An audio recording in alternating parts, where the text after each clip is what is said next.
ನಮಸ್ಕಾರ ವೀಕ್ಷಕರೇ. ಈಗಾಗಲೇ ಕರ್ನಾಟಕ ರಾಜ್ಯಾದ್ಯಂತ ಚುನಾವಣೆ ಹವ ಜೋರಾಗಿದೆ. ನಾಳೆ ಮೊದಲನೇ ಹಂತದ ಚುನಾವಣೆ ಇದೆ. ಇವತ್ತು ನಮ್ಮ ಜೊತೆಗೆ ಯುವ ಕಾಂಗ್ರೆಸ್ ಮುಖಂಡರು ಹಾಗೂ ನಿಕಟಪೂರ್ವ KPCC ಯುವ ಕಾಂಗ್ರೆಸ್ ಅಧ್ಯಕ್ಷರು ಹಾಗೂ ಪ್ರಸ್ತುತ ಕಾಂಗ್ರೆಸ್ ಪ್ರಧಾನ ಕಾರ್ಯದರ್ಶಿಗಳಾದ ಯುವಕರ ಕಣ್ಮಣಿ ಯೂತ್ ಐಕಾನ್ ಬಸನಗೌಡ ಬಾದರ್ಲಿ ಅವರು ಇವತ್ತು ನಮ್ಮ ಸ್ಟುಡಿಯೋಗೆ ಬಂದಿದ್ದಾರೆ. ತಮ್ಮ ಕಾಂಗ್ರೆಸ್ ಗ್ಯಾರಂಟಿಗಳ ಬಗ್ಗೆ, ಮುಂಬರುವ ಚುನಾವಣೆಯ ಭವಿಷ್ಯದ ಬಗ್ಗೆ ನಮ್ಮ ಜೊತೆ ಮಾತಾಡ್ತಾರೆ. ಅವರಿಗೆ ವೀಕ್ಷಕರ ಪರವಾಗಿ ಮತ್ತು ಎಲ್ಲ ವಾಹಿನಿಯ ಪರವಾಗಿ ಅವರಿಗೆ ತುಂಬ ಹೃದಯ ಸ್ವಾಗತ. ಸರ್ ನಮಸ್ಕಾರ. ನಮ್ಮನ್ನೇನು ವೈಭವ ಟಿವಿಗೆ ಕರೆದು ಇವತ್ತು ತಾವು ಸಂದರ್ಶನ ಮಾಡ್ತಾ ಇದ್ದೀರಿ. ತಮ್ಮ ವೈಭವ ಟಿವಿ ಜನಪರ, ಜನರಿಗೆ ನ್ಯಾಯ ಕೊಡಿಸುವಂಥ ಕೆಲಸ, ಊರಿನ ಅಭಿವೃದ್ಧಿ ವಿಚಾರವಾಗಿ, ರೈತರ ವಿಚಾರವಾಗಿ, ಯುವಕರ ವಿಚಾರವಾಗಿ, ಮಹಿಳೆಯರ ವಿಚಾರವಾಗಿ ಈ ವೈಭವ ಟಿವಿ ಯಾವತ್ತೂ ಧ್ವನಿ ಎತ್ತುವಂಥ ಕೆಲಸ ಮಾಡಬೇಕಂತೇಳಿ ಸಾರ್ವಜನಿಕರ ಪರವಾಗಿ ನಾನು ವಿನಂತಿ ಮಾಡಿಕೊಳ್ತೇನೆ. ಸರ್, ಮೊದಲನೇ ಪ್ರಶ್ನೆ, ಈಗ ಜೋರಾಗಿ ಅಬ್ಬರ ಕಾಂಗ್ರೆಸ್ ಮತ್ತು BJP ಮತ್ತು ಕಾಂಗ್ರೆಸ್ ನಡುವೆ ಒಂದು ದೊಡ್ಡ ಹೋರಾಟ ನಡೆದಿದೆ. ನಿಮ್ಮ ಅಭಿಪ್ರಾಯದಲ್ಲಿ ನಿಮ್ಮ ಕಾಂಗ್ರೆಸ್ ಪಕ್ಷಕ್ಕೆ ಜನ ಓಟ್ ಯಾಕೆ ಹಾಕಬೇಕು ಮತ್ತು ಯಾಕೆ ಕೈ ಹಿಡಿತಾರೆ ಅನ್ನೋ ಭರವಸೆ ಇದೆ ನಿಮಗೆ? ಈಗಾಗಲೇ ಕಳೆದ ವಿಧಾನಸಭಾ ಚುನಾವಣೆಯಲ್ಲಿ ನಮ್ಮ ನಾಯಕರಾದಂಥ DK ಶಿವಕುಮಾರ್ ಅವರು, ಸಿದ್ದರಾಮಯ್ಯ ಅವರು ಏನು 5 ಭರವಸೆಗಳನ್ನ, 5 ಗ್ಯಾರಂಟಿಗಳನ್ನ, ಜನಪರ ಆಡಳಿತವನ್ನು, ಜನರ ಬದುಕನ್ನು ಕಟ್ಟಿಕೊಳ್ಳಿಕ್ಕೆ ಭರವಸೆ ಕೊಟ್ಟಿದ್ದರು. 5 ಗ್ಯಾರಂಟಿಗಳನ್ನ ವಿಧಾನಸಭೆಯಲ್ಲಿ 136 ಸ್ಥಾನ ಬಂದ ತಕ್ಷಣವೇ ಕ್ರಮೇಣವಾಗಿ ಇವತ್ತು 5 ಗ್ಯಾರಂಟಿಗಳನ್ನ ಈಡೇರಿಸುವಂಥ ಕೆಲಸ ಮಾಡಿದ್ದಾರೆ. ಜನರಿಗೆ ಭರವಸೆ ಇದೆ. ಇದು ಜನರ ಬದುಕನ್ನು ಕಟ್ಟಿಕೊಡುವಂಥ ಕಾಂಗ್ರೆಸ್ ಪಕ್ಷವಾಗಿದೆ. ಅದಕ್ಕೆ ನಾವು ಕಾಂಗ್ರೆಸ್ನ ಬೆಂಬಲಿಸಬೇಕಂತೇಳಿ ಇಡೀ ರಾಜ್ಯದಲ್ಲಿ ಇವತ್ತು ಕಾಂಗ್ರೆಸ್ನ ಹವವನ್ನು ಸೃಷ್ಟಿಯಾಗಿದೆ. ಸರ್, ಈಗ ನಿಮಗೆ ಎಷ್ಟು ಕ್ಷೇತ್ರಗಳ ಜವಾಬ್ದಾರಿ ಕೊಟ್ಟಿದ್ದಾರೆ?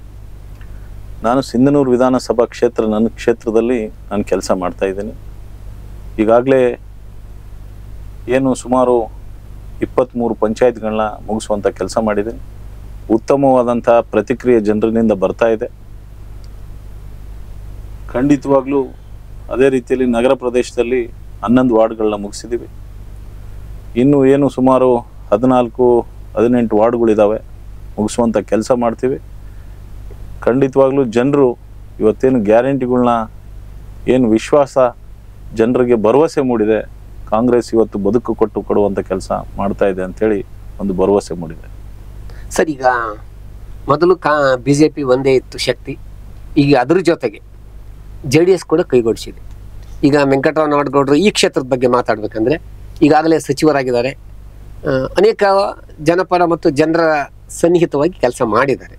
ಈ ಎರಡೂ ಶಕ್ತಿಗಳು ಒಂದಾಗಿವೆ. ಈಗ ಅದು ಏನಾದರೂ ನಿಮಗೆ ಅಡೆತಡೆ ಆಗ್ಬೋದಾ? ನಾನು JDS ಮತ್ತು BJP ನಾಯಕರು ಕೇಳಲಿಕ್ಕೆ ಬಯಸ್ತೇನೆ, ನೀವು ಜನರ ಬದುಕು ಕಟ್ಟಿಕೊಡುವಂಥ ಕೆಲಸ ಏನು ಮಾಡಿದಿರಿ? ನೀವು ಸ್ಥಳೀಯವಾಗಿ ಸಚಿವರಿದ್ರಿ, ಸ್ಥಳೀಯವಾಗಿ ಅನೇಕ ಹುದ್ದೆಗಳನ್ನ ಅನುಭವಿಸಿದಿರಿ. ಸ್ಥಳೀಯವಾಗಿ ಇವತ್ತು BJP ನಾಯಕರು ಸಾಕಷ್ಟು ಹುದ್ದೆಗಳನ್ನ ಅನುಭವಿಸಿದ್ದಾರೆ. ನಿಮ್ಮ ಸರ್ಕಾರ ಇದ್ದಂಥ ಸಂದರ್ಭದಲ್ಲಿ ರಾಜ್ಯದಲ್ಲಿರ್ಬೋದು, ಕೇಂದ್ರದಲ್ಲಿರ್ಬೋದು, ಇವತ್ತು ಬಡವರಿಗೆ ಅನುಕೂಲ ಆಗುವಂಥ ಯೋಜನೆಗಳು, ಬಡವರಿಗೆ ಜೀವನ ಕಟ್ಟಿಕೊಡುವಂಥ ಯೋಜನೆಗಳು ಯಾವುದು ಮಾಡಿದಿರಿ ಎಂಬುದ್ರ ಬಗ್ಗೆ ಜನರಿಗೆ ತೋರಿಸಿ, ಆಮೇಲೆ ಜನರ ಮುಂದೆ ಮತ ಕೇಳುವಂಥದ್ದು ಮಾಡಿ ಅಂತೇಳಿ. ಅಂದ್ರೆ ಅವರಿಗೆ ಯಾವುದೇ ರೀತಿಯ ನೈತಿಕ ಹಕ್ಕಿಲ್ಲ ಜನರಿಗೆ ಮತ ಕೇಳೋಕೆ ಅಂತ? ನೈತಿಕತೆ ಎಂಬುದಕ್ಕಿಂತ ಮುಂಚಿತವಾಗಿ ಅವರು ಮಾಡಿರ್ತಕ್ಕಂಥ ಏನು ಕೆಲಸಗಳಿದಾವೆ, ಜನಪರ ಜೀವಪರ ಕೆಲಸ ಮಾಡಿಲ್ಲ. ನಮ್ಮ ತಾಲೂಕಿನಲ್ಲಿ ಏನು ಇವತ್ತು ರೈತರಿಗಾಗಿರ್ಬೋದು, ಯುವಕರಿಗಾಗಿರ್ಬೋದು, ಮಹಿಳೆಯರಿಗಾಗಿರ್ಬೋದು ಬದುಕು ಕೊಡುವಂಥ ಕೆಲಸ ಏನು ಮಾಡಿದ್ದಾರೆ ಎಂಬುದು ತೋರಿಸ್ಲಿ ಅವರು. ಅಂದ್ರೆ JDSಗೆ ನೇರ ಸವಾಲು ಇದು. ನೇರ ಸವಾಲು.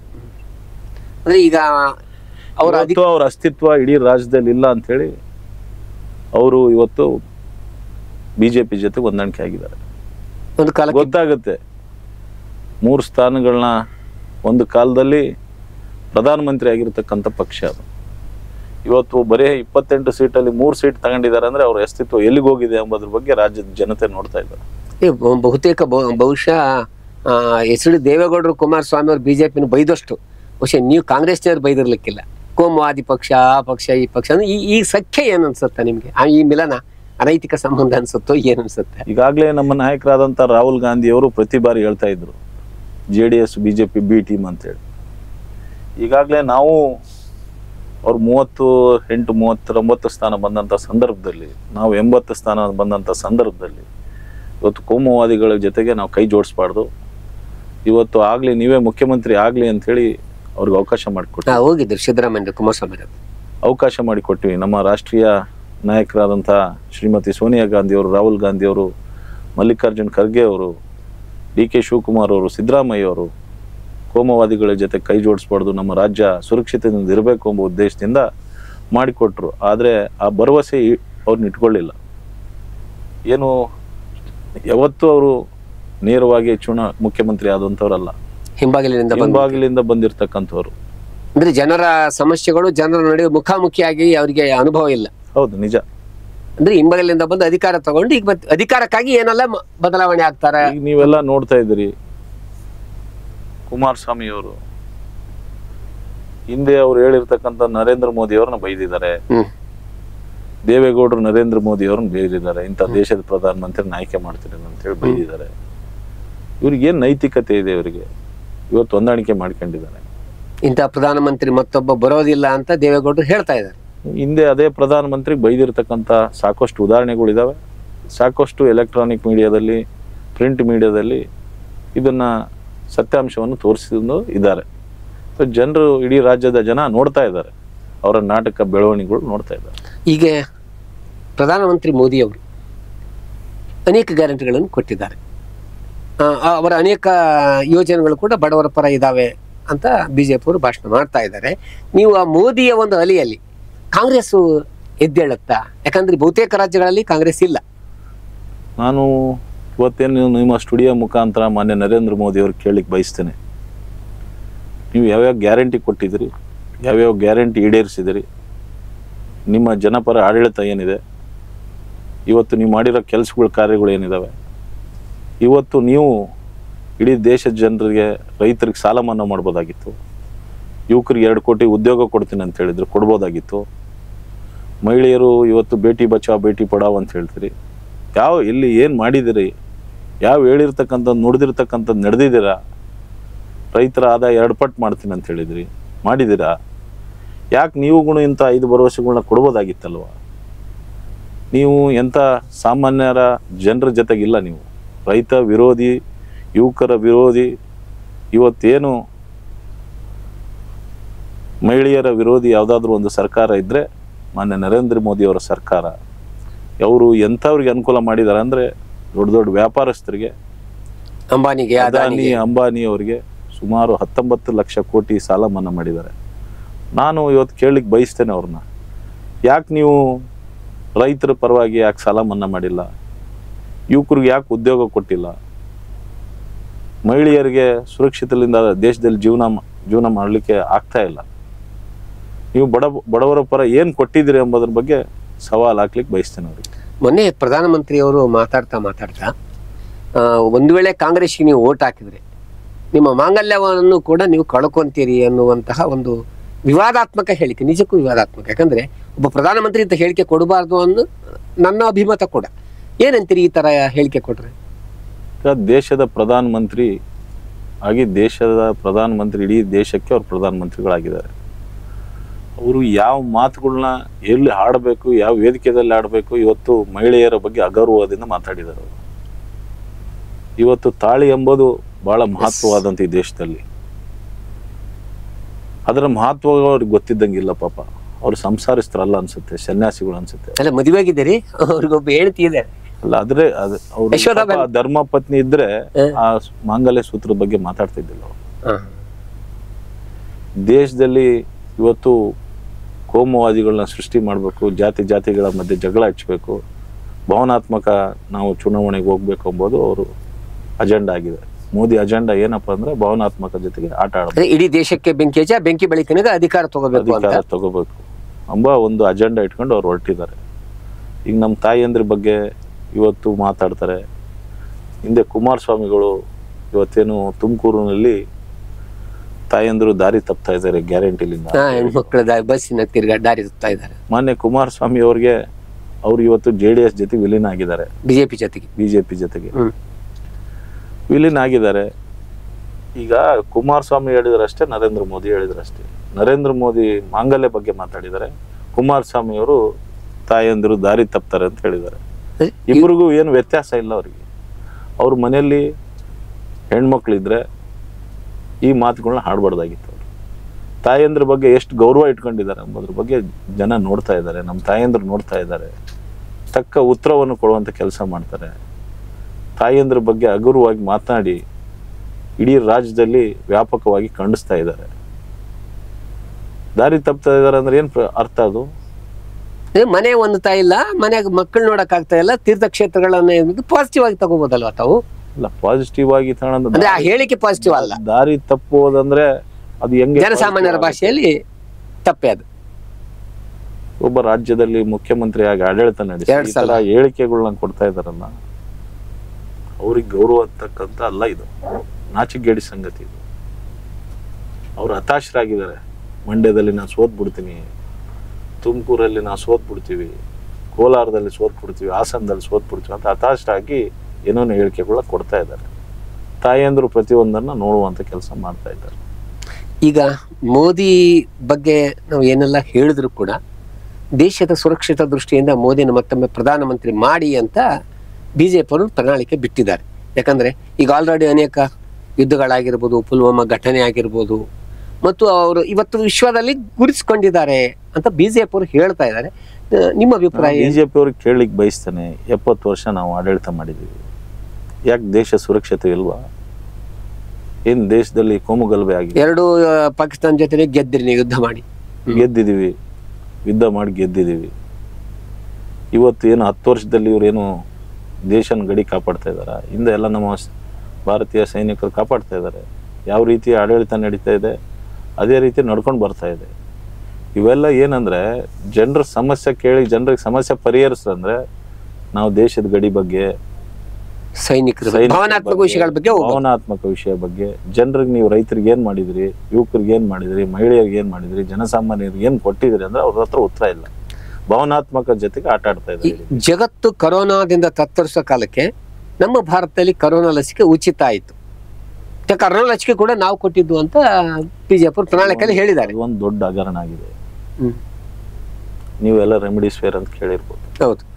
ಈಗ ಮೊನ್ನೆ ಏನು ಇದು ಹಗರಣ ಆಗಿದೆ, ಬಾಂಡ್ ಹಗರಣ.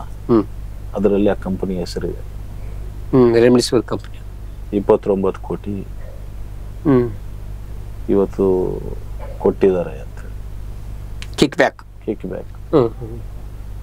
ಇವತ್ತು ಇವರು ಜನರಿಗೆ ಒಂಥರ ಭಯದ ವಾತಾವರಣ ಇದೇ ಬಿಜೆಪಿ ಅವರು ಹುಟ್ಟಿಸಿದ್ದಾರೆ. ಎಷ್ಟು ದೊಡ್ಡ ಹಗರಣಗಳಾದವು ಅಂತೇಳಿ ಅವರು ಇವತ್ತು ಅವರು ಶಾಸಕರಾಗಿರ್ತಕ್ಕಂಥ ಬಸನಗೌಡ ಯತ್ನಾಳ್ ಅವರು ಹೇಳ್ತಾ ಇದ್ದಾರೆ. ಕೋವಿಡ್ ನಲ್ಲಿ ಎಷ್ಟು ಹಗರಣ ಆಯ್ತು, ಮಾಸ್ಕಿಗೆ ಎಷ್ಟು ಹಗರಣ ಆಯ್ತು, ಡಾಕ್ಟರ್ ಸುಧಾಕರ್ ಅವರು ಹೆಲ್ತ್ ಮಿನಿಸ್ಟರ್ ಇದ್ದಾಗ ಎಷ್ಟು ಹಗರಣ ಆಯ್ತು, ಇಡೀ ದೊಡ್ಡ ಅತಿ ಹೆಚ್ಚು ಭ್ರಷ್ಟಾಚಾರ ನಡೆದಿದ್ದು ಕೋವಿಡ್ ನಲ್ಲಿ ಅಂತ ಅದೇ ಪಕ್ಷದ ಒಬ್ಬ ಶಾಸಕರು ಹೇಳ್ತಾ ಇದ್ದಾರೆ. ಇದು ಅವ್ರು ಉತ್ತರಿಸ್ಬೇಕಾಗಿದೆ. ಅವ್ರ ಪ್ರಣಾಳಿಕೆಯಲ್ಲಿ ನಾವು ಕೋವಿಡ್ ಏನ್ ಕೊಟ್ಟಿದೀವಿ ಅಂತ ಹೇಳ್ತಾರೆ. ಇವತ್ತು ಅವ್ರ ಶಾಸಕರೇ ಹೇಳ್ತಾ ಇದಾರೆ ಭ್ರಷ್ಟಾಚಾರ ಆಗಿದೆ ಅಂತ ಹೇಳಿ. ಬಸನಗೌಡ ಯತ್ನಾಳ್ ಹೇಳ್ತಾ ಇದ್ದಾರೆ. ಎಲ್ಲ ತಾವು ಮಾಧ್ಯಮದಲ್ಲಿ ನೋಡಿದಿರಿ, ಪ್ರಿಂಟ್ ಮೀಡಿಯಾದಲ್ಲಿ ನೋಡಿದಿರಿ, ಎಲೆಕ್ಟ್ರಾನಿಕ್ ಮೀಡಿಯಾದಲ್ಲಿ ನೋಡಿದಿರಿ.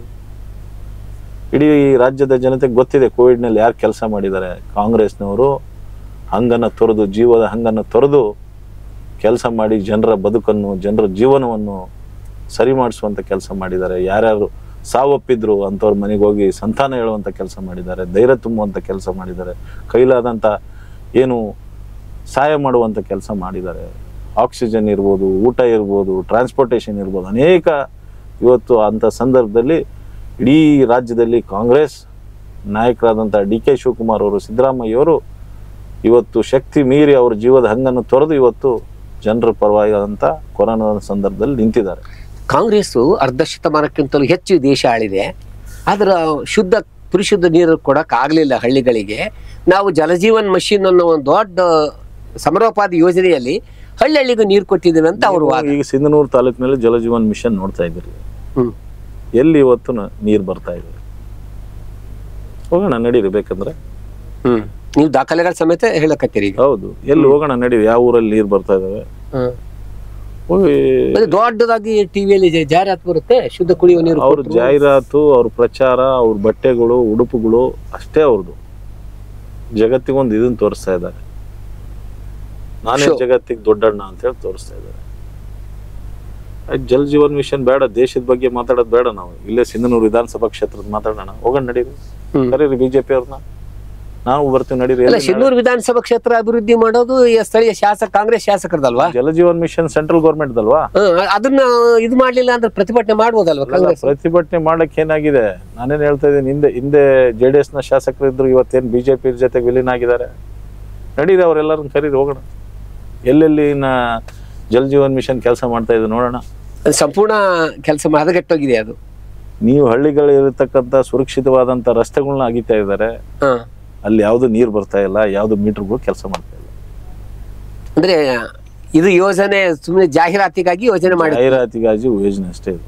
ಸರ್, ತುಂಬಾ ರಾಜ್ಯದಲ್ಲಿ ಕುತೂಹಲದ ಕಣಜವಾಗಿರ್ತಕ್ಕಂಥದ್ದು DK ಸುರೇಶ್ ಅವರ ಮತ್ತು ಡಾಕ್ಟರ್ ಮಂಜುನಾಥ್ ಅವರ ಫೈಟ್. ಆ ಕ್ಷೇತ್ರದಲ್ಲಿ ಯಾರು ಗೆಲ್ಬಹುದು ಅನ್ಸುತ್ತೆ ನಿಮ್ಗೆ?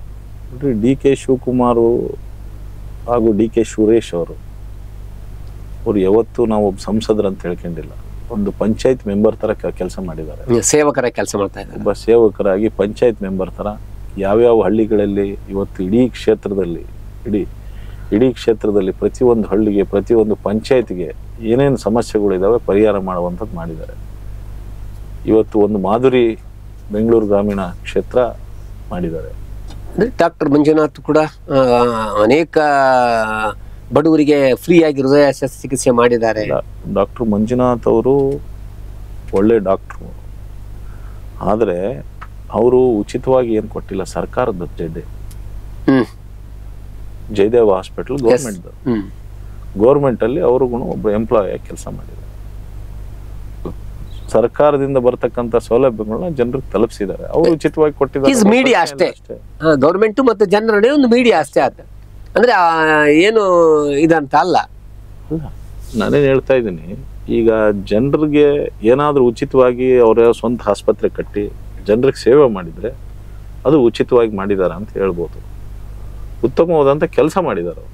ಸರ್ಕಾರಿ ಡಾಕ್ಟರ್ ಕೆಲಸ ಮಾಡಿ ನಾನು ಕೆಲಸ ಮಾಡಿ ಅಂತ ಹೇಳ್ಬಾರ್ದು ನಿಮ್ ದೃಷ್ಟಿಯಲ್ಲಿ, ಹೌದಲ್ವಾ? ಗೌರ್ಮೆಂಟ್ ಕೊಡುತ್ತೆ. ಈಗ ಸರ್ಕಾರದ ಕೆಲಸ ದೇವರ ಕೆಲಸ ಅಂತ. ಸರ್ಕಾರದ ಕೆಲಸ ದೇವ್ರ ಕೆಲಸ ಅಂದಾಗೆ ನಾವು ಮಾಡಿರ್ತಕ್ಕಂಥ ಕೆಲಸ ಕಾರ್ಯಗಳು ನಾವು ಸ್ವಂತದ್ದು ಹಾಕಿ, ಸ್ವಂತ ಮನೆ ದುಡ್ಡು ಹಾಕಿ ಖರ್ಚು ಮಾಡಿದ್ರೆ ಅದನ್ನ ಹೇಳ್ಬೇಕು. ಇಲ್ಲ ಯಾವುದೋ ಅವ್ರ ಜನಪ್ರತಿನಿಧಿಗಳಾಗಿದ್ರೆ ನಾವು ಇಂಥದ್ದು ಮಾಡಿದೀವಿ, ಇಂಥದ್ದು ಉಚಿತವಾಗಿ ಮಾಡಿದೀವಿ, ನಮ್ಮ ಸರ್ಕಾರದಿಂದ ತಂದಿದೀವಿ ಅಂತ ಹೇಳ್ಬೋದಾಗಿದೆ. ಇನ್ನು ಸ್ಥಳೀಯವಾಗಿ ಮಾತಾಡೋದಾದ್ರೆ, ಇವತ್ತಿನವರೆಗೂ ನೀವು ಅನೇಕ ನಗರದ ಅನೇಕ ವಾರ್ಡ್ಗಳಲ್ಲಿ ಹೋಗಿದ್ದೀರಿ, ಗ್ರಾಮ ಪಂಚಾಯತಿಗಳಲ್ಲಿ ಹೋಗಿದ್ದೀರಿ, ಸಿನ್ನೂರು ತಾಲೂಕಾದ್ಯಂತ ಎವ್ರಿಡೇ ಓಡಾಡ್ತಾ ಇದೆ, ಸಿಗ್ತಾನೆ ಇಲ್ಲ. ನಾವೇ ಒಂದು 50 ಸಲ ಫೋನ್ ಮಾಡಿದ್ವಿ ಬರ್ರಿ ಅಂತ. ನಿಮ್ಮ ಜೊತೆಗೆ ಕ್ಯಾಂಡಿಡೇಟ್ ಯಾಕೆ ಒಂದೇ ವೇದಿಕೆ ನೀವು ಹಂಚ್ಕೊಳಕ್ಕಾಗಿಲ್ಲ? ಏನಾದ್ರೂ ಡಿಫ್ರೆನ್ಸಸ್ ಇದೆಯಾ? ಕ್ಯಾಂಡಿಡೇಟು ನಾವು ಯಾವ ಜಾತಿ ಬೇರೆ ಬೇರೆ ಇರ್ಬೋದು, ಆದ್ರೆ ಹುಟ್ಟುತ್ತಾ ಯಾವ ಜಾತಿ ಅಂತ ಹೇಳಿ ಯಾರಿಗೂ ಗೊತ್ತಿರಲ್ಲ. ಆದ್ರೆ ನಾವು ಇವತ್ತು ಕ್ಯಾಂಡಿಡೇಟ್ ಮತ್ತು ನಾನು ಅಳಿಯ ಮಾವ ಅಂತೇಳಿ ಮಾತಾಡ್ತೀವಿ. ಸುಮಾರು 15 ವರ್ಷದಿಂದ ನಾವು ಏನಿದ್ರು ರಾಜಶೇಖರ್ ಇಟ್ನಾಳ ಅಂತ ನಾನು ಅನ್ನಂಗಿಲ್ಲ, ಬಸನಗೌಡ ಅಂತ ಅವ್ರು ಅನ್ನಂಗಿಲ್ಲ. ಏನಪ್ಪ ಮಾವ, ಏನಪ್ಪ ಅಳಿಯ ಅಂತ ಹೇಳಿ ಇವತ್ತಿಗೂ ನಾವೆಲ್ಲ ಅನ್ಯೋನ್ಯವಾಗಿದ್ದೀವಿ. ಇವತ್ತೇನು ಒಬ್ಬ ಕ್ಯಾಂಡಿಡೇಟಿನ ಪರಿಸ್ಥಿತಿಗಳು ನಾವು ಅರ್ಥ ಮಾಡ್ಕೋಬೇಕಾಗಿದೆ. ಅಂದ್ರೆ ಯಾರಾದ್ರೂ ಹಿಡಿತಾ ಇದಾರ ಅವ್ರನ್ನ? ಯಾರು ಇಲ್ಲ, ಬಸನಗೌಡ ಕರಿಬಾಡ್ರಿ ಅಂತ ಹೇಳಿದಾರ? ಕಾಂಗ್ರೆಸ್ ಪಕ್ಷದಲ್ಲಿ ನಾನು ಇದ್ರು ನಡೆಯುತ್ತೆ, ನಾನು ಇಲ್ಲಂದ್ರೂ ನಡೆಯುತ್ತೆ, ಇನ್ನೊಬ್ರು ಇದ್ರು ನಡೆಯುತ್ತೆ, ಇನ್ನೊಬ್ರು ಇಲ್ಲಂದ್ರೂ ನಡೆಯುತ್ತೆ. ಕಾಂಗ್ರೆಸ್ ಪಕ್ಷ ಯಾವುದು ಇದ್ರಲಿಂದ ನಿಂತಿಲ್ಲ. ನಮ್ಮ ಪಕ್ಷದ ಜವಾಬ್ದಾರಿ, ಓಷನ್ ಸಾಗರ ಇದ್ದಂಗ ಪಕ್ಷದ ಜವಾಬ್ದಾರಿ ಏನಿದೆ, ನಾವು ನಮ್ಮ ವಿಧಾನಸಭಾ ಕ್ಷೇತ್ರದಲ್ಲಿ ಇವತ್ತು ಪಂಚಾಯತ್ಗೆ ಕ್ಯಾಂಡಿಡೇಟ್ ಬರುವಂತದ್ದು ಕಷ್ಟ ಇದೆ. 8 ವಿಧಾನಸಭಾ ಕ್ಷೇತ್ರದಿರೋದ್ರಿಂದ ಎಲ್ಲ ಕಡೆ ಅಡ್ಡಾಡ್ಬೇಕಾಗಿದೆ. ಅದಕ್ಕಾಗಿ ಕ್ಯಾಂಡಿಡೇಟು ನಾವು ದಿನನಿತ್ಯ ಮಾತಾಡ್ಕೊಂತ ಇದೀವಿ. ನಾವೆಲ್ಲಿ ಕರೆದ್ರು ಬರ್ಲಿಕ್ಕೆ ತಯಾರಿದಾರ ಅವ್ರು. ಆದ್ರೆ ಇವತ್ತು ಸೃಷ್ಟಿ ಮಾಡ್ತಕ್ಕಂಥವ್ರಿಗೆ, ಸೃಷ್ಟಿ ಹೇಳ್ತಕ್ಕಂಥವ್ರಿಗೆ ಯಾವ್ದು ಉತ್ತರ ಕೊಡೋ ಅವಶ್ಯಕತೆ ನಾನಿಲ್ಲ. ಕೆಲವು ಮಾಹಿತಿಗಳ ಪ್ರಕಾರ ಇಲ್ಲ, ನೀವು ಬಸನಗೌಡರನ್ನ ಕರಿಬಾರ್ದು ಅಂತ ಕೆಲವು ಶಕ್ತಿಗಳು ಅವರು ಬೆಳವಣಿಗೆ ಆಗ್ಲಾರ್ದಂಗೆ ಹಿಡಿತಾ ಇದಾವೆ ಅಂತ ಒಂದು ಊಹಾಪೋಹ. ಒಂದ್ ಹೇಳ, ಯಾರು ಬೆಳವಣಿಗೆ ಯಾರು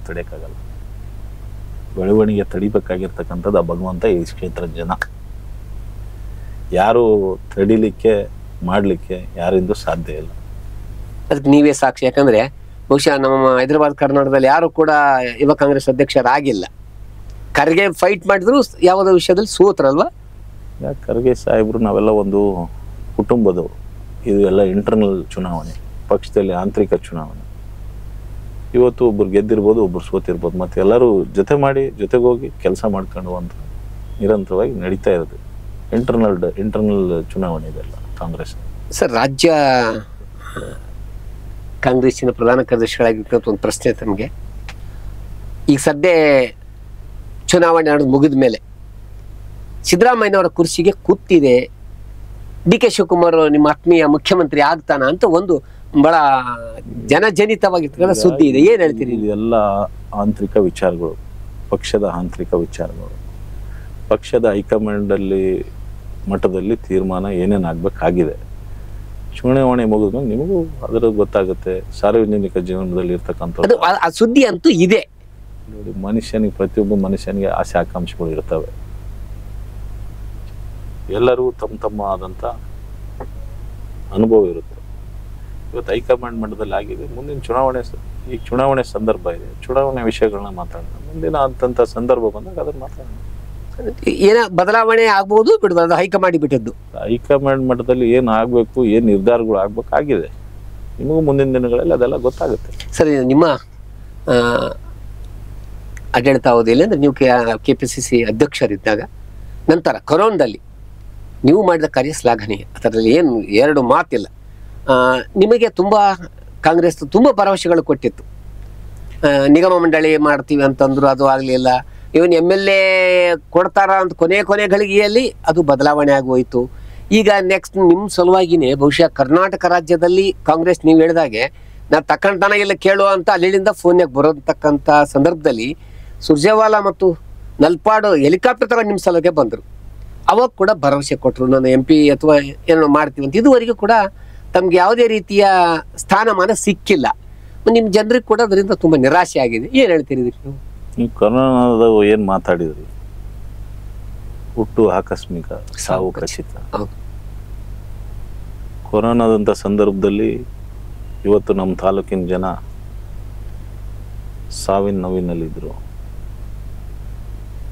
ಮೊದಲನೇ ಹಂತದಲ್ಲಿ ಊಟದ ಸಮಸ್ಯೆ ಆಯಿತು, ಟ್ರಾನ್ಸ್ಪೋರ್ಟೇಷನ್ ಸಮಸ್ಯೆ ಆಯಿತು. ಎರಡನೇ ಹಂತದಲ್ಲಿ ಆಕ್ಸಿಜನ್ ಸಿಲಿಂಡರ್ ಸಮಸ್ಯೆ ಆಯಿತು, ಹಾಸ್ಪಿಟಲ್ ಸಮಸ್ಯೆ ಆಯಿತು. ಅಂತ ಸಂದರ್ಭದಲ್ಲಿ ಸಮರೋಪಾದಿಯಲ್ಲಿ ಕೆಲಸ ಮಾಡಿದ್ದಾರೆ, ನೋ ಡೌಟ್. ಅಂತ ಸಂದರ್ಭದಲ್ಲಿ ನಾನು ನನ್ನ ಕುಟುಂಬಸ್ಥರಿಗೆ, ನನ್ನ ತಂದೆ ತಾಯಿಗಳು ಹೇಳಿದೆ, ಹುಟ್ಟು ಆಕಸ್ಮಿಕ, ಸಾವು ನಿಶ್ಚಿತ. ಅಂದ್ರೆ ಮನೆಯಲ್ಲಿ ಭಯ ಇತ್ತು ನಿಮ್ಮ ಓಡಾಟ. ಯಾರು ಇವತ್ತು ಹೊರಗಡೆ ಬಂದ್ರೆ ಸಾವನ್ನ ಆಪ್ತಾರೆ. ಗಂಡ ಹೆಂಡ್ತಿನ ಸತ್ರು ಮುಟ್ಟುವಂಥ ಪರಿಸ್ಥಿತಿ ಇದ್ದಿಲ್ಲ, ಮಕ್ಕಳ ತಂದೆ ಸತ್ರು ಮುಟ್ಟುವಂಥ ಪರಿಸ್ಥಿತಿ ಇದ್ದಿಲ್ಲ. ನಮ್ಮ ತಾಲೂಕಿನಲ್ಲಿ ನಾನು ನನ್ನ ಕುಟುಂಬಸ್ಥರಿಗೆ ಹೇಳಿದೆ, ನನ್ನ ಹಣೆ ಬರದಲ್ಲಿ ಸಾವು ಒಂದು ಏನಾದರೂ ಇದ್ರೆ ಅಲ್ಲೇ ಆಗಲಿ, ನಮ್ಮ ಜನರು ಕಷ್ಟದಲ್ಲಿದ್ದಾರೆ. ಜನರು ಕಷ್ಟದಲ್ಲಿದ್ದಂಥ ಸಂದರ್ಭದಲ್ಲಿ ನಾವು ಜನರಿಗೆ ಸಹಾಯ ಮಾಡುವಂಥದ್ದು ಮಾಡಬೇಕು. ಒಬ್ಬ ರಾಜಕಾರಣಿಯಾಗಿ ಸಾವಿನ ಜೊತೆ ಮುಖಾಮುಖಿ ನಿಮ್ದು ಹೊತ್ತು. ಒಬ್ಬ ರಾಜಕಾರಣಿಯಾಗಿ ನಾವು ಸಾವಿಗೆ ಹೆದರಬಾರ್ದು. ನಮ್ಮ ಜನರು, ಸಾಕಷ್ಟು ಜನರು ನಮ್ಮನ್ನು ನಂಬಿ ತಾಲೂಕಿನಲ್ಲಿ ಇದ್ದಾರೆ. ನಮ್ಮ ಕಷ್ಟದಲ್ಲಿ ಪ್ರತಿಯೊಂದು ಸಹಾಯ ಮಾಡಿದ್ದಾರೆ. ಅವ್ರ ಕಷ್ಟದಲ್ಲಿ ನಾವು ನಿಲ್ಲುವಂಥ ಕೆಲಸ ಮಾಡಬೇಕು ಅಂಥೇಳಿ ನನ್ನ ಕುಟುಂಬದ ಹೆಸರಿಗೆ ಹೇಳಿ ನಾನು ಹೊರಗಡೆ ಬಂದೆ. ಅಂದ್ರೆ ಅವಕಾಶ ಕೊಟ್ರ ಮನೆಗೆ? ಕೊಟ್ರಿ ಅಂತಂದ್ರೆ ಕೊಟ್ರು. ನನ್ನ ಮನೆಯಲ್ಲಿ ಅದು ಹೇಗಿತ್ತು ಸರ್ ಕ್ಷಣ? ಯಾಕಂದ್ರೆ ನೀವೆಲ್ಲ ತಿರ್ಗಾಡ್ತಿದ್ರಿ, ಅಲ್ಲೇ ನಿಮ್ಮ ದಾರಿಯನ್ನು ಕಾಯ್ತಕ್ಕಂಥವ್ರು ಎಲ್ಲ ಏನಂದ್ರೆ ಒಂದು ನಿಶಬ್ದ ವಾತಾವರಣ ಇತ್ತು. ಮೌನ, ನಿಶಬ್ದವಾಗಿ ಮೌನವಾಗಿ ಏನೋ ಆಗೋಗ್ಬಿಟ್ಟಿದೆ ಪ್ರಪಂಚದಲ್ಲಿ, ನಮ್ಮ ತಾಲೂಕಿನಲ್ಲಿ ಏನೋ ಆಗೋಗ್ಬಿಟ್ಟಿದೆ ಎಂಬ ಒಂದು ವಾತಾವರಣ ನಿರ್ಮಾಣವಾಗಿದೆ. ಅಂಥ ಸಂದರ್ಭದಲ್ಲಿ ಆಕ್ಸಿಜನ್ಗೂ ಒದಗಿಸ್ಕೊಟ್ಟಿವಿ. ಅನೇಕ ಇವತ್ತು ಗೌರ್ಮೆಂಟ್ ಹಾಸ್ಪಿಟ್ಲಲ್ಲಿ ಅನೇಕ ಜನ ಅವತ್ತು ಸಾವು ಆಯ್ತಿತ್ತು. ಸುಮಾರು 25-30 ಜನ ಆಕ್ಸಿಜನ್ ಸಿಲಿಂಡರ್ ಕೊಡಲಿಲ್ಲ ಸಾವಾಗ್ತಿತ್ತು. ಅನೇಕ ಜನರು ಮನೆಗೆ ಒಯ್ದರು. ಅನೇಕ ಬಡವರಿಗೆ ಕಿಟ್ಗಳನ್ನ ಕೊಟ್ಟಿವಿ, ಊಟ ಕೊಟ್ಟಿದ್ದೀವಿ. ಆಮೇಲೆ ಅವ್ರ ಮನೆಗೆ ಹೋಗಿ ಯಾರು ತೀರೋಗಿದ್ದಾರೆ ಅವ್ರಿಗೆ ಮನೆಗೆ ಹೋಗಿ ಸಂತಾನ ಹೇಳಿ, ಧೈರ್ಯ ಹೇಳಿ, ಅವ್ರ ಮನೆಗೂ ಹೋಗಿದ್ದೀವಿ. ಹೌದು, ಸಾವನ್ನಪ್ಪಿರ್ತಕ್ಕಂಥ ಮನೆಗೂ ಹೋಗಿದ್ದೀವಿ, ಧೈರ್ಯ ಹೇಳಿದ್ದೀವಿ. ಅವ್ರಿಗೆ ನಮ್ಮ ಕೈಲಾದಂಥ ಸಹಾಯ ಮಾಡಿದ್ದೀವಿ. ಇವತ್ತು ಎಲ್ಲಿ ಹರಡಬಾರ್ದು ಅಂತೇಳಿ ಸ್ಯಾನಿಟೈಸೇಷನ್ನು ಮಾಡಿಸಿದ್ದೀವಿ, ಮಾಸ್ಕ್ ಕೊಟ್ಟಿದ್ದೀವಿ. ಎಲ್ಲ ರೀತಿ ಜನರಿಗೆ, ನಾನೇನು ಹುಟ್ಟುತ್ತಲ ಶ್ರೀಮಂತಲ್ಲ, ನಮ್ಮ ತಂದೆ ಏನು ರಾಜಕಾರಣಿ ಅಲ್ಲ, ನಮ್ಮ ತಂದೆಗೂ ಒಬ್ಬ ರೈತ. ಇವತ್ತು ಕಷ್ಟದಲ್ಲಿ ನಾವು ವಿದ್ಯಾರ್ಥಿ ಸಂಘಟನೆಯಿಂದ ಇವತ್ತು ರಾಜ್ಯ ಮಟ್ಟಕ್ಕೆ ಬೆಳೆದಿದ್ದೀವಿ. ನಮ್ಮನ್ನು ಇಡೀ ರಾಜ್ಯ ಗುರುಸ್ತಾ ಇದೆ. ಇವತ್ತು ನಮ್ಮ ಇದು ತಾಲೂಕಿನ ಜನರ ಆಶೀರ್ವಾದ, ಜನರ ಶಕ್ತಿ ಇವತ್ತು ನಾನು ರಾಜ್ಯ ಮಟ್ಟಕ್ಕೆ ಬೆಳೆದಿದ್ದೀನಿ.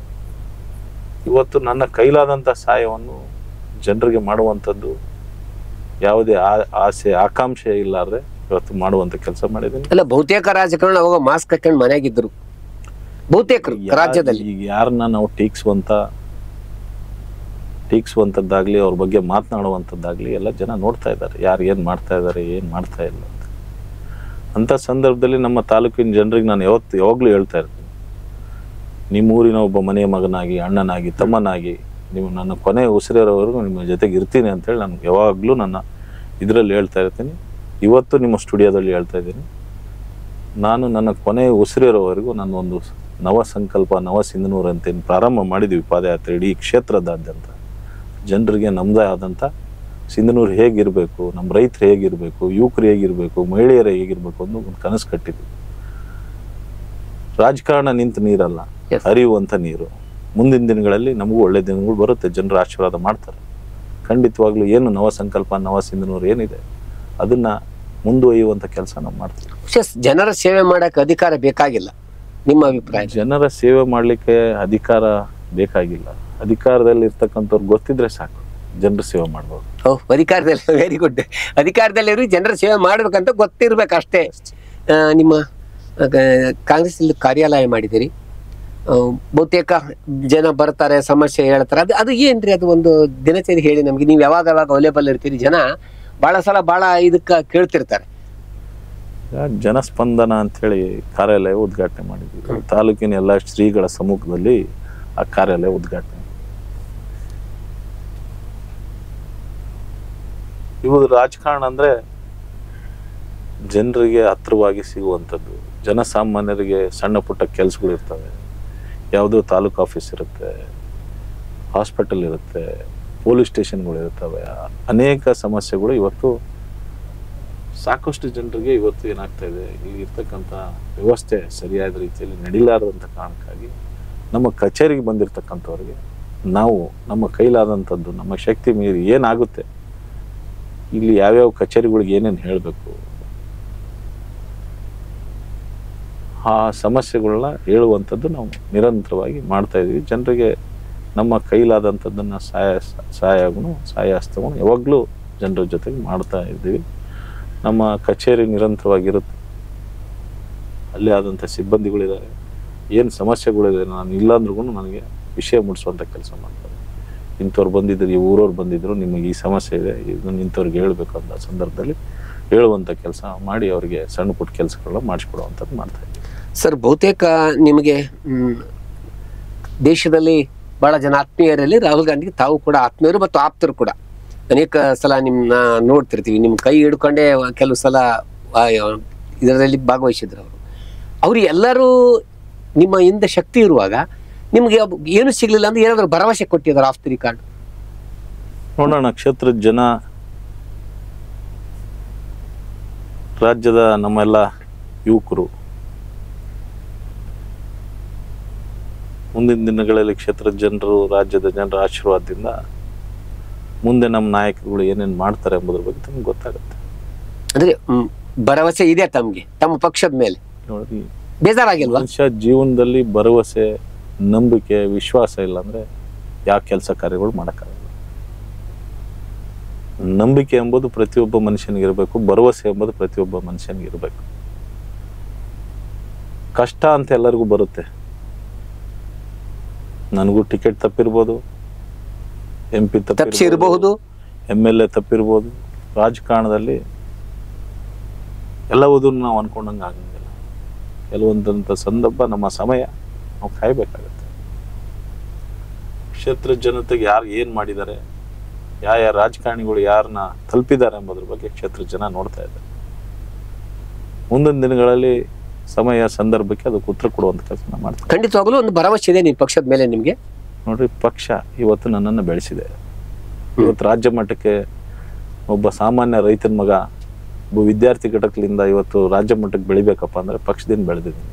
ನಮ್ಮ ನಾಯಕರು ಏನು ರಾಹುಲ್ ಗಾಂಧಿ ಅವರು ಕನಸು ಏನಿದೆ, ಸಾಮಾನ್ಯ ಯುವಕರಿಗೂ ರಾಜಕಾರಣದಲ್ಲಿ ಬರಬೇಕು, ಸಾಮಾನ್ಯ ಯುವಕರು ನಾಯಕತ್ವ ತಗೋಬೇಕು ಅಂತೇಳಿ ಇವತ್ತೇನು ನಮ್ಮ ಇಂಟರ್ನಲ್ ಚುನಾವಣೆ ಮಾಡಿದ್ರು, ಆಂತರಿಕ ಚುನಾವಣೆ ಮಾಡಿದರು. ಇವತ್ತು ಅವ್ರು ಮಾಡಿರ್ತಕ್ಕಂಥದಕ್ಕೆ ನಾವು ಇವತ್ತು ರಾಜ್ಯಾಧ್ಯಕ್ಷರಾಗಿದ್ದೀವಿ. ನಮ್ಮ ನಾಯಕರ ಮೇಲೆ ಭರವಸೆ ಇದೆ, ರಾಹುಲ್ ಗಾಂಧಿ ಅವ್ರ ಮೇಲೆ, ಸೋನಿಯಾ ಗಾಂಧಿ ಅವ್ರ ಮೇಲೆ, ಖರ್ಗೆ ಸಾಹೇಬ್ ಅವ್ರ ಮೇಲೆ, DK ಶಿವಕುಮಾರ್ ಅವ್ರ ಮೇಲೆ, ಸಿದ್ದರಾಮಯ್ಯ ಅವ್ರ ಮೇಲೆ. ಖಂಡಿತವಾಗ್ಲೂ ನಾವು ಸಾಮಾನ್ಯ ಇವತ್ತು ಒಬ್ಬ ರೈತನ ಮಗನಾಗಿ ಹೇಳಲಿಕ್ಕೆ ಬಯಸ್ತೇನೆ. ಅನೇಕ ಇವತ್ತು ದೇಶದಲ್ಲಿ ಸಾಮಾನ್ಯ ಯುವಕರು ನಾಯಕತ್ವ ತಗೊಂಡಿದ್ದಾರೆ. ಸಾಮಾನ್ಯ ನಾಯಕರು ಇವತ್ತು ರಾಜ್ಯದ ಮುಖ್ಯಮಂತ್ರಿಗಳಾಗಿದ್ದಾರೆ, ಕೇಂದ್ರದಲ್ಲಿ ಸಚಿವರಾಗಿದ್ದಾರೆ, ದೇಶದ ಮಟ್ಟದಲ್ಲಿ ಅಧ್ಯಕ್ಷರುಗಳಾಗಿದ್ದಾರೆ, ರಾಜ್ಯದಲ್ಲಿ ಅನೇಕರು ಸಚಿವರಾಗಿದ್ದಾರೆ, ಶಾಸಕರಾಗಿದ್ದಾರೆ. ಖಂಡಿತವಾಗ್ಲೂ ಆಶಾಭಾವನೆ ಎಲ್ಲರಿಗೂ ಇರಬೇಕು. ಇವತ್ತು ನಮ್ಮ ತಾಳ್ಮೆನೆ ನಮ್ಮನ್ನು ಮುಂದಕ್ಕೆ ತಗೊಂಡೋಗುತ್ತೆ. ಸರ್, ಈಗ ರಾಜ್ಯದಲ್ಲಿ ನೇಹಾ ಹಿರೇಮಠ ಅವರ ಹತ್ಯಾಕಾಂಡ ಆಯಿತು. ಆಡಳಿತ ಪಕ್ಷ ಅಥವಾ ಕಾಂಗ್ರೆಸ್ ಪಕ್ಷ ಆ ಹುಡುಗಿಗೆ ಸರಿಯಾದ ನ್ಯಾಯ ಕೊಡೋಕ್ಕಾಗಲಿಲ್ಲ, ಮುಂಚೆನೇ ಹೇಳಿಕೆ ಕೊಟ್ಟುಬಿಟ್ರು ಅಂತ ಒಂದು ಆರೋಪ BJP ಅವ್ರದ್ದಿದೆ. ಯಾಕಂದರೆ ಒಬ್ಬ ಚೀಫ್ ಮಿನಿಸ್ಟ್ರು ಅದನ್ನು ಸಾಮಾನ್ಯ ಘಟನೆ, ಎಲ್ಲ ಕಡೆಗೆ ಆಗೋದೇ ಮಾಮೂಲು ಅನ್ನಂಗೆ ಮಾತಾಡ್ತಾರೆ.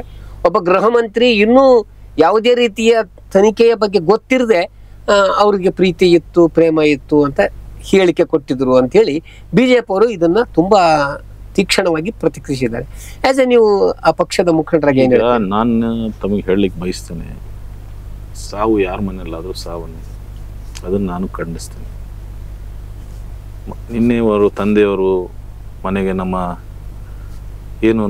ಜನರಲ್ ಸೆಕ್ರೆಟರಿ ಸುರ್ಜೇವಾಲ ಅವರು ಮನೆಗೆ ಹೋಗಿದ್ದಾರೆ, ಸಂತಾನ ಹೇಳಿದ್ದಾರೆ, ಧೈರ್ಯ ತುಂಬಿದ್ದಾರೆ. ಅವರು ನಮ್ಮ ಕಾಂಗ್ರೆಸ್ನ ಕಾರ್ಪೊರೇಟರ್ ಅವರು. BJPಯವರು, ನಾನು ಈಗಾಗಲೇ ತಮಗೆ ಹೇಳಿದೆ, BJPಯವ್ರ ಆರೋಪ ಬಿಟ್ರೆ, ಭಾವನಾತ್ಮಕ ಸಂಬಂಧಗಳು ಬಿಟ್ರೆ, ಅವರು ಈ ದೇಶಕ್ಕಾಗ್ಲಿ ರಾಜ್ಯಕ್ಕಾಗ್ಲಿ ಏನ್ ನ್ಯಾಯ ಕೊಟ್ಟಿದ್ದಾರೆ ಅಂತ ಕೇಳಲಿಕ್ಕೆ ಬಯಸ್ತೇನೆ. ಹಿಂದೆ ಅವ್ರ ಸರ್ಕಾರದಲ್ಲಿ ಅನೇಕ ಘಟನೆಗಳು ಆಗಿದಾವೆ. ಇವತ್ತು ನಮ್ಮ ಸೋದರಿ ಆಗಿರ್ತಕ್ಕಂಥ ದುಃಖದ ವಿಚಾರ. ಅದಕ್ಕಾಗ್ಲಿ ನಮ್ಮ ಮುಖ್ಯಮಂತ್ರಿಗಳು, ಉಪಮುಖ್ಯಮಂತ್ರಿಗಳು, ಗೃಹ ಸಚಿವರು ತೀರ್ಮಾನ ಮಾಡಿ CID ಕೊಟ್ಟಿದ್ದಾರೆ. ಅದನ್ನ CBI ಕೊಡಬೇಕು ಅಂತ BJP ಒತ್ತಾಯಿಸ್ತಾ ಇದೆ. CBI ನಾವು ಸಮರ್ಥರಿದ್ದೀವಿ. ಅಂದ್ರೆ ನಿಮ್ಮ ಪೊಲೀಸ್ ವ್ಯವಸ್ಥೆ ಸಮರ್ಥ ಇದೆ, ನಮ್ಮ ಸರ್ಕಾರ ಸಮರ್ಥ ಇದೆ. ಖಂಡಿತವಾಗ್ಲೂ ನಮ್ಮ ಸೋದರರಿಗೆ ನ್ಯಾಯ ಒದಗಿಸ್ಕೊಡುವಂಥದ್ದು. ಇವತ್ತು ಒಂದು ಕಾನೂನು ತರಬೇಕು ಇಂಥವ್ರಿಗೆಲ್ಲ. ಫಾಸ್ಟ್ ಟ್ರ್ಯಾಕ್ ಕೋರ್ಟ್ ಏನೋ ಮಾಡ್ತೀನಿ ಅಂತ ಹೇಳಿದೆ. ಇಂಥದ್ದು ಕಾನೂನು ತರಬೇಕು. ಅವ್ರು ಯಾರು ಇಂಥ ತಪ್ಪುಗಳು ಮಾಡ್ತಾರೆ, ಗುಂಡೆತ್ತಿ ಕೊಲ್ಲುವಂಥ ಕೆಲಸ ಮಾಡಬೇಕು. ಇವತ್ತು ಯಾವುದೇ ಸಮಾಜ ತಪ್ಪು ಮಾಡ್ರು ಅಂತ ಯಾರು ಹೇಳಂಗಿಲ್ಲ. ವ್ಯಕ್ತಿಗಳು ತಪ್ಪೋದು, ವ್ಯಕ್ತಿಗಳಿಂದ ಸಮಾಜಕ್ಕೆ ನಾವು ತಪ್ಪು ಹೊರಿಸೋದು ನಮ್ಮ ಈಗೇನು BJP ಅವ್ರು ಮಾಡ್ತಾ ಇದ್ದಾರೆ, ತಪ್ಪು ಕೆಲಸ ಮಾಡ್ತಾ ಇದ್ದಾರೆ. ಯಾವುದೇ ವ್ಯಕ್ತಿಗಳಾಗಲಿ ಯಾರು ತಪ್ಪು ಮಾಡಿದ್ದಾರೆ ಅವ್ರಿಗೆ ಶಿಕ್ಷೆ ಆಗಬೇಕು. ಇವತ್ತು ಚುನಾವಣೆ ಇದೆ ಅಂತೇಳಿ ಈ ಥರ ರಾಜಕಾರಣ, ಈ ಥರ ಬೆಳವಣಿಗೆಗಳು ಆಗಬಾರ್ದು.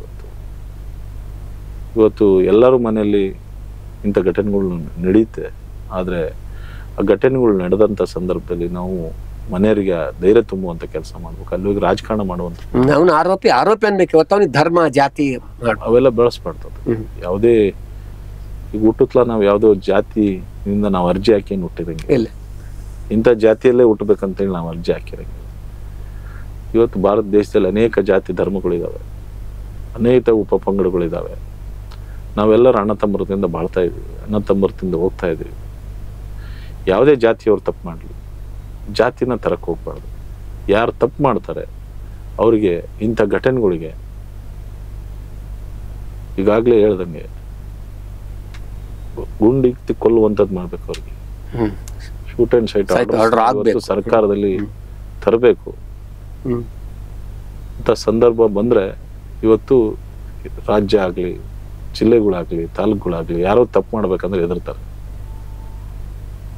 ಮಹಿಳೆಯರಿಗೆ ಕಾಂಗ್ರೆಸ್ ಅಧಿಕಾರದಲ್ಲಿ ಯಾವುದೇ ಸುರಕ್ಷತೆ ಇಲ್ಲ. ನೇಹಾ ಆಗಿರ್ಬೋದು, ಅನೇಕ ಘಟನೆಗಳಿದಾವೆ. ರಾಜ್ಯದಲ್ಲಿ ಸುರಕ್ಷತೆ ಕುಸಿದೋಗಿದೆ ಅಂತ ಹೇಳಿದ್ರು ಮೊನ್ನೆ BJP ಅವರು. BJP ಅವರಿಗೆ ನಾನು ಹೇಳಲಿಕ್ಕೆ ಬಯಸ್ತೀನಲ್ಲ, ಅವ್ರಿಗೆ ಬೇರೆ ಕೆಲಸ ಇಲ್ಲ. ಅಭಿವೃದ್ಧಿ ವಿಚಾರ ಮಾತಾಡ್ತಾ ಇಲ್ಲ, ರೈತರ ವಿಚಾರ ಮಾತಾಡ್ತಾ ಇಲ್ಲ, ಯುವಕರ ವಿಚಾರ ಮಾತಾಡ್ತಾ ಇಲ್ಲ. ಇವತ್ತೇನು ಬೇಟಿ ಬಚಾವ್ ಬೇಟಿ ಪಡಾವ್ ಅಂತ ಹೇಳಿದ್ರು. ಉತ್ತರ ಪ್ರದೇಶದಲ್ಲಿ ಏನಾಗ್ತಾ ಇದೆ, ಮಧ್ಯಪ್ರದೇಶದಲ್ಲಿ ಏನಾಗ್ತಾ ಇದೆ, ರಾಜಸ್ಥಾನದಲ್ಲಿ ಏನಾಗ್ತಾ ಇದೆ. ತಾವು ಹಿರಿಯ ಪತ್ರಕರ್ತರಿದ್ದೀರಿ, ತಾವು ಇದನ್ನು ಗಮನಿಸಿ. ಇವತ್ತು ಅಂದ್ರೆ ಅವರ ಆರೋಪ ಕೇವಲ ಭಾವನಾತ್ಮಕ ಆರೋಪ ಅಷ್ಟೇ, ಭಾವನಾತ್ಮಕ ಆರೋಪ. ಅಂದ್ರೆ ಸುರಕ್ಷಿತ ಇದೆ ರಾಜ್ಯ, ಆಮೇಲೆ ನಿಮ್ಮ ಪೊಲೀಸರು ಬಹಳ ಸ್ಟ್ರಾಂಗ್ ಇದ್ದಾರೆ, ಬಹಳ ಸಮರ್ಥರಿದ್ದಾರೆ. ರಾಜ್ಯದಲ್ಲಿ ಏನೇ ಕೋಮು ಗಲಭೆಗಳು ಆಗ್ಲಾರ್ದಂಗೆ ಇವತ್ತು ಸುರಕ್ಷತೆಯನ್ನು ನೋಡ್ತಾ ಇದ್ದಾರೆ. ಇವತ್ತು ಬರೀ ಒಂದು ಚುನಾವಣೆ ಸಂದರ್ಭದಲ್ಲಿ ಇಂಥ ಹೇಳಿಕೆಗಳು ಕೊಡ್ತಾ ಇದ್ದಾರೆ. ಸಾವಿನ ಮೇಲೆ ಸಾವಿನ ಮೇಲೆ ರಾಜಕಾರಣ ಮಾಡ್ಲಿಕ್ಕೆ ಹೋಗ್ತಾ ಇದ್ದಾರೆ. ಆದ್ರೆ ನಮ್ಮ ಜನರು ಪ್ರಜ್ಞಾವಂತರಿದ್ದಾರೆ, ವಿದ್ಯಾವಂತರಿದ್ದಾರೆ. ಇವತ್ತು ನಮ್ಮ ಸೋದರರಿಗೆ ಖಂಡಿತವಾಗ್ಲೂ ನ್ಯಾಯ ಸಿಗುತ್ತೆ. ಹಿಂದೂಗಳಿಗೆ ರಕ್ಷಣೆ ಇಲ್ಲ ಕಾಂಗ್ರೆಸ್ನಿಂದ, ಮುಸ್ಲಿಮರ ಓಲೈಕೆ ಮಾಡ್ತಾರೆ ಅಂತ ಬಿಜೆಪಿ ಅವರು ಬಹಳ ನೇರ ಆರೋಪ. ಈಗ ಏನಾಗ್ಬಿಟ್ಟಿದೆ, ಅವ್ರಿಗೆ ಎಲ್ಲೋ ಒಂದು ಕತ್ತಲದಲ್ಲಿ ಇದ್ದು ಹೊರಗಡೆ ಬಂದಿದ್ದಾರೆ. ಈಗ ಅವರು ಇಷ್ಟು ವರ್ಷ ಕತ್ತಲದಲ್ಲಿ ಇದ್ದಿದ್ದಾರೆ. ಅವರು ಅಂದ್ರೆ ಜಗತ್ತು ನೋಡಿದ್ದಿಲ್ಲ. ಅವರು 10 ವರ್ಷದಿಂದ ಜಗತ್ತು ನೋಡ್ತಾ ಇದ್ದಾರೆ. ಇಲ್ಲಿ ಕತ್ತಲ್ ಕೋಣೆಯಲ್ಲಿ 10 ವರ್ಷದ ಕೂಸು ಅಂದಂಗ ಆಯ್ತು. ಇವತ್ತು ಅವ್ರ 10 ವರ್ಷದಿಂದ ಈಗ ಜಗತ್ತು ನೋಡ್ತಾ ಇದ್ದಾರೆ. ಯಾವ ರೀತಿ ಅಟಲ್ ಬಿಹಾರಿ ವಾಜಪೇಯಿ ಅವರು ಆಡಳಿತ ನಡೆಸಿದ್ರು, ಯಾಕೆ ಇವರು ಆ ರೀತಿ ನಡೆಸ್ತಾ ಇಲ್ಲ? ಮೋದಿ ಅವರು ಅಜಾತ್ ಶತ್ರು ಅಜಾತ ಶತ್ರು ಅಂತೇಳಿ ಇಡೀ ದೇಶಕ್ಕೆ ಪ್ರಪಂಚಕ್ಕೆ ಹೆಸರಾಗ್ಬೋದು. ಇಂದಿರಾ ಗಾಂಧಿ ಅವರಿಗೆ ಸದನದಲ್ಲಿ ದುರ್ಗಾ ಅಂತ ಸಂಬೋಧಿಸ್ತಾವ, ಎಲ್ಲ ಇದು ಮರೆತು. ಇಂದಿರಾ ಗಾಂಧಿ ಅವರಿಗೆ ಹೇಳಿದ್ರು. ಯಾಕೆ ಹೇಳಿದ್ರು ಅವರು? ಇಂದಿರಾ ಗಾಂಧಿ ಅವರು ಕೊಟ್ಟಿರ್ತಕ್ಕಂಥ ಆಡಳಿತ, ಜನರ ಪರ ಕೆಲಸ, ಜನಪರವಾದಂಥ ಸರ್ಕಾರ ಕೊಟ್ಟಿರ್ತಕ್ಕಂಥದ್ದು ಹೇಳಿದ್ರು ಅವರು. ಇವ್ರು ಏನ್ ಮಾಡ್ತಾ ಇದ್ದಾರೆ? ಈಗ 5 ಗ್ಯಾರಂಟಿಗೂ ಕೊಟ್ಟಿದ್ವಿ, ಯಾಕೆ ಟೇಕ್ಸ್ತಾರೆ ಅವರು? ನೀವು ಕೇಂದ್ರದಲ್ಲಿ ಅಧಿಕಾರಕ್ಕಿದೆ, ಯಾಕೆ ಇವು 5 ಗ್ಯಾರಂಟಿಗಳು ಕೊಟ್ಟಿಲ್ಲ? ಯಾಕೆ ಕೊಟ್ಟಿಲ್ಲ ಇವ್ರು? ನಾನು ಕೇಳಲಿಕ್ಕೆ ಬಯಸ್ತೀನಿ, ನರೇಂದ್ರ ಮೋದಿ ಅವ್ರು ಕೇಳಲಿಕ್ಕೆ ಬಯಸ್ತೀನಿ. ರೈತರಿಗೆ ಯಾಕೆ ನೀವು ಒಂದು ಆಯೋಗ ರಚನೆ ಮಾಡಲಿಲ್ಲ? ರೈತರಿಗೆ ಯಾಕೆ ಆಯೋಗ ರಚನೆ ಮಾಡಿಲ್ಲ? ಮಾಡಬೇಕಾಗಿತ್ತು. MSP ರೇಟ್ ಯಾಕೆ ಕೊಡಿಸ್ಲಿಲ್ಲ? ಡಬಲ್ ಕೊಡ್ತೀನಿ ಅಂತ ಹೇಳಿದ್ರಿ. ಬೆಳೆದಿರ್ತಕ್ಕಂಥ ಬೆಂಬಲ ಬೆಲೆ, ಸೂಕ್ತವಾದಂತ ಬೆಂಬಲ ಜನರ ಖಾತೆಗೆ ನೀವು 15 ಲಕ್ಷ ಹಾಕ್ತೀನಿ ಅಂತ ಹೇಳಿದ್ರಲ್ಲ. ಅನೇಕದ್ದು ಇವತ್ತು ವಿದ್ಯಾವಂತರ ಯುವಕರಿಗೆ 30 ಲಕ್ಷ ಉದ್ಯೋಗ ಖಾಲಿ ಇದೆ ಕೇಂದ್ರ ಸರ್ಕಾರದಲ್ಲಿ. ಯಾಕೆ ಕೊಟ್ಟಿಲ್ಲ ನೀವು? ಯಾಕೆ ಕೊಟ್ಟಿಲ್ಲ ನೀವು? 30 ಲಕ್ಷ ಉದ್ಯೋಗಗಳು ಖಾಲಿ ಇದೆ. ನೀವೆಲ್ಲವುದನ್ನ ಆರೋಪ ಕಾಂಗ್ರೆಸ್ದವ್ರು ಮಾಡ್ತಾ ಇದ್ದೀರಿ. ನೀವೇನ್ ಮಾಡಿದ್ರಿ ಸ್ವಾಮಿ 10 ವರ್ಷ? 10 ವರ್ಷ ನಿಮ್ ಸಾಧನೆ ಏನು? ಜನರ ಬಳಿ ಹೋಗ್ಲೇ ಇಲ್ಲ ಅಂತ ಇದೆ. ಜನರ ಬಳಿ ಹೋಗ್ಲೇ ಇಲ್ಲಲ್ಲ. 30 ಲಕ್ಷ ಉದ್ಯೋಗ ಖಾಲಿ ಇದಾವಲ್ಲ. ಎಷ್ಟು ಇವತ್ತು ನಿರುದ್ಯೋಗ ತಾಂಡ ಆಡ್ತಾ ಇದೆ. ನಮ್ಮ ಯುವಕರಿಗೆ ಉದ್ಯೋಗ ಸಿಗ್ತಾ ಇಲ್ಲ. ನಿರುದ್ಯೋಗ ತಾಂಡ ಆಡ್ತಾ ಇಡೀ ಇಡೀ ದೇಶದಲ್ಲಿ 30 ಲಕ್ಷ ಉದ್ಯೋಗ ಖಾಲಿ ಇದ್ರು ಯಾಕೆ ಕೊಟ್ಟಿಲ್ಲ? 10 ವರ್ಷದಲ್ಲಿ ಮಾಡ್ಬೋದಾಗಿತ್ತು. ಹಿಂದೆ ಮನಮೋಹನ್ ಸಿಂಗ್ ಸರ್ಕಾರದಲ್ಲಿ ಇವತ್ತು 72,000 ಕೋಟಿ ಸಾಲ ಮನ್ನಾ ಆಯ್ತು. ನೀವ್ ಯಾರಿಗೆ ಸಾಲ ಮನ್ನಾ ಮಾಡಿದ್ರಿ? ಎಷ್ಟು ಜನರು ರೈತರಿಗೆ ಸಾಲ ಮನ್ನಾ ಮಾಡಿದ್ರಿ? ನೀವ್ ಯಾರಿಗೆ ಮಾಡಿದ್ರಿ? ಅದಾನಿ ಅಂಬಾನಿಗೆ 14 ಲಕ್ಷ 16 ಲಕ್ಷ ಕೋಟಿ ಸಾಲ ಮನ್ನಾ ಮಾಡಿದ್ರಿ. ಯಾಕೆ ರೈತರಿಗೆ ಮಾಡಿಲ್ಲ ನೀವು? ಯುವಕರಿಗೆ 2 ಕೋಟಿ ಉದ್ಯೋಗ ಕೊಡ್ತಾನೆ ಅಂದ್ರೆ ಯಾಕೆ ಕೊಟ್ಟಿಲ್ಲ ನೀವು? ನಮ್ಮ ತಾಯಂದ್ರಿಗೋಸ್ಕರ ನಾವು ಸ್ಕೀಮ್ ತಂದಿದೀವಿ, ನೀವ್ ಯಾಕೆ ಕೊಟ್ಟಿಲ್ಲ? ಸರಿ, ಮಹಿಳೆಯರಿಗೆ 1 ಲಕ್ಷ ಕೊಡ್ತೀನಿ ಅಂತ ನಿಮ್ಮ ಪ್ರಣಾಳಿಕೆಯಲ್ಲಿ ಒಂದು ಘೋಷಣೆ ಇದೆ. ಒಂದು ಸಾಮಾನ್ಯ ಲೆಕ್ಕದ ಪ್ರಕಾರ ಇಡೀ ದೇಶ ತಗೊಂಡ್ರೆ 1 ವರ್ಷಕ್ಕೆ 45 ಲಕ್ಷ ಕೋಟಿ ರೊಕ್ಕ ಕೊಡ್ಬೇಕಾಗತ್ತಾ ನೀವು? ಅದು ಭಾರತದ ಬಜೆಟ್. ಅಷ್ಟು ಸಾಧ್ಯನಾ?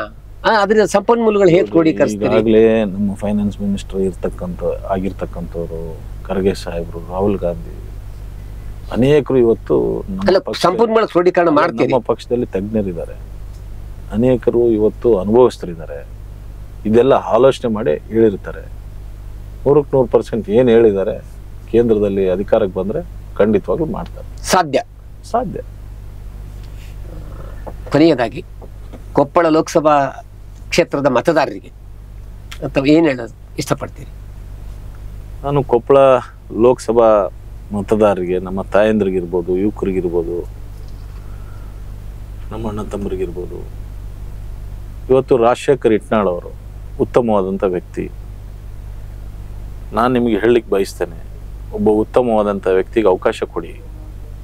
2 ಬಾರಿ ಇವತ್ತು ಸೋತಿದ್ದಾರೆ. ಉತ್ತಮವಾದಂಥ ಇವತ್ತು ಅನುಕಂಪದಲ್ಲೇ ಇಡೀ ಲೋಕಸಭಾ ಕ್ಷೇತ್ರದಾದ್ಯಂತ ಇದೆ. ಯಾವುದೇ ಜಾತಿ ಮತ ನೋಡಿ ಮತ ಹಾಕಬೇಡಿ. ಅಭಿವೃದ್ಧಿ, ಇವತ್ತು ನಾವು ಗ್ಯಾರಂಟಿಗಳು ಕೊಟ್ಟಿದ್ದೀವಿ. ಇವತ್ತು ಯಾವುದೇ ಜಾತಿ ವರ್ಗಕ್ಕೆ ಇದು ಗ್ಯಾರಂಟಿ ಸೀಮಿತ ಆಗಿಲ್ಲ. ಎಲ್ಲ ಜಾತಿ ವರ್ಗದವ್ರಿಗೂ ಅನುಕೂಲ ಆಗಿದೆ. ಯಾವುದೇ ಒಂದು ಪಕ್ಷಕ್ಕೆ ಇದು ಸೀಮಿತ ಆಗಿಲ್ಲ. JDSನವರು ಇದರಿಂದ ಅನುಕೂಲ ತಗೊಂತ ಇದ್ದಾರೆ, BJPಯವರು ಅನುಕೂಲ ತಗೊಂತ ಇದ್ದಾರೆ, ಕಾಂಗ್ರೆಸ್ನವರು ಅನುಕೂಲ ತಗೊಂತ ಇದ್ದಾರೆ. ಇದು ಕಾಂಗ್ರೆಸ್ ಪಕ್ಷದ ಭರವಸೆ. ಇವತ್ತೇನು ಈ ಭರವಸೆಗಳನ್ನ ಜನರ ಭರವಸೆಗಳನ್ನ, ಇವತ್ತು ಈ ಗ್ಯಾರಂಟಿಗಳನ್ನ ಮತ್ತೆ ನರೇಂದ್ರ ಮೋದಿ ಅವ್ರ ಸರ್ಕಾರ ಕೇಂದ್ರದಲ್ಲಿ ಬಂದರೆ ಇದಕ್ಕೊಂದು ಕಾನೂನು ತಂದುಬಿಡ್ತಾರೆ, ಇದನ್ನು ರದ್ದು ಮಾಡುವಂಥ ಕೆಲಸ ಮಾಡ್ತಾರೆ. ನಾನು ಅದಕ್ಕೆ ದಯವಿಟ್ಟು ಮತದಾರ ಪ್ರಭುರಿಗೆ ವಿನಂತಿ ಮಾಡಿಕೊಳ್ತೇನೆ, ಜನರ ಬದುಕನ್ನು ಕಟ್ಟಿಕೊಡುವಂಥ ಕೆಲಸ ಇವತ್ತು ಕಾಂಗ್ರೆಸ್ನವ್ರು ಮಾಡ್ತಾ ಇದ್ದಾರೆ. ಜನಸಾಮಾನ್ಯರಿಗೆ ನುಡಿದಂತೆ ನಡೆಯುವಂಥ ಕೆಲಸ ಮಾಡ್ತಾ ಇದ್ದಾರೆ.